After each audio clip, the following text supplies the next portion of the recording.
ডাকআউটের প্লেয়াররা জার্সি দিয়ে মুখ ঢাকছেন, ঢাকবেনই বা না কেন? এমন জেতা ম্যাচ কেউ হাতছাড়া করে? সুপার ওভারে বাংলাদেশের হয়ে প্রথমে ব্যাট করতে নেমেছিলেন সাকলাইন আর হাবিবুর রহমান সোহান। টুর্নামেন্ট জুড়েই দারুণ ব্যাট করতে থাকা সোহান দানিয়েলের করা সুপার ওভারের প্রথম বলে নিলেন সিঙ্গেল। টেইলে নামা সাকলাইন এক্সপোজ হলেন বটে, তবে এই ম্যাচ সুপার ওভার পর্যন্ত আনার পেছনে তো তার ভূমিকা ছিল যথেষ্ট। কিন্তু প্রথম বলেই আউট হয়ে গেলেন। তারপর জিসান আলম নেমে ওয়াইডে একটা বাউন্ডারিও পেলেন। সুপার ওভারের তৃতীয় বলে উড়িয়ে মারতে গিয়ে রোপ পার করতে পারেননি জিসান আলম। পাকিস্তান শাহিনকে টার্গেট ছুড়ে দেয়া গেল মোটে 7 রান। কাজটা অবশ্য সহজেই করতে পেরেছে পাকিস্তানিরা। রিপন মন্ডলের করা প্রথম 2 বলে 2 রান আর তৃতীয় বলে বাউন্ডারি আদায় করে নেন সাদ মাসুদ। পরের বলে সিঙ্গেল নিতে আর কোনো সমস্যাই হয়নি পাকিস্তানিদের। আরও একবার তীরে এসে তরি ডোবানোর গল্প লিখল বাংলাদেশের ক্রিকেট। দিনের শুরুটা অবশ্য দারুণভাবেই করেছিল বাংলাদেশ এ দল। ওপেনার ইয়াসির খানকে রান আউট করে সাজঘরের পথ দেখিয়ে দেন আব্দুল গফার সাকলাইন। এরপর মোহাম্মদ ফাইক নেমে খেলতে পারলেন মোটে 2 বল। মেহরাবকে ফেরালেন ক্লিন বোল্ড করে।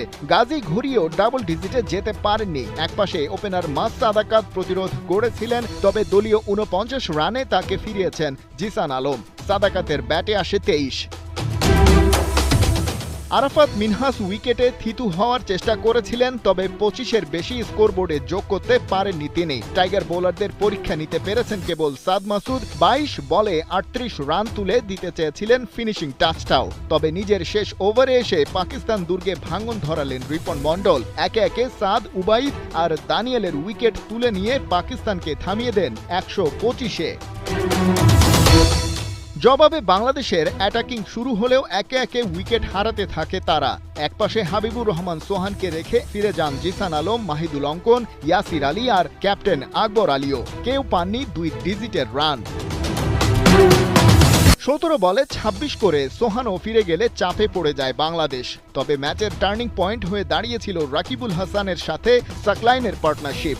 সঙ্গী মেহরবের ইনিংসটাও কম গুরুত্বপূর্ণ নয়। রাকিবুলের সাথে তার পার্টনারশিপটাই ম্যাচের এই ছবি আঁকতে পুরো দমে কাজে এসেছে। মোট 3টা বাউন্ডারি আর একটা ছক্কা মেরেছিলেন রাকিবুল, তবে তার 21 বলে 24 রান তুলে দানিয়েলের বলে আউট হওয়ার পর নিভু নিভু বাংলাদেশের আশার সব প্রদীপ। কিন্তু হাল ছাড়ার বান্দা নন সাকলাইন। শেষ উইকেটে রিপন মন্ডলকে সাথে করেই চ্যালেঞ্জটা নিলেন। শেষ বেলায় জোড়া ছক্কা হাঁকিয়ে 12 বলে তুললেন 16 রান। টাইগারদের শেষ ব্যাটার রিপনেরও এলো একটা ছক্কা, আর সেই সুবাদেই পাকিস্তানের 125 রানের বিপরীতে নির্ধারিত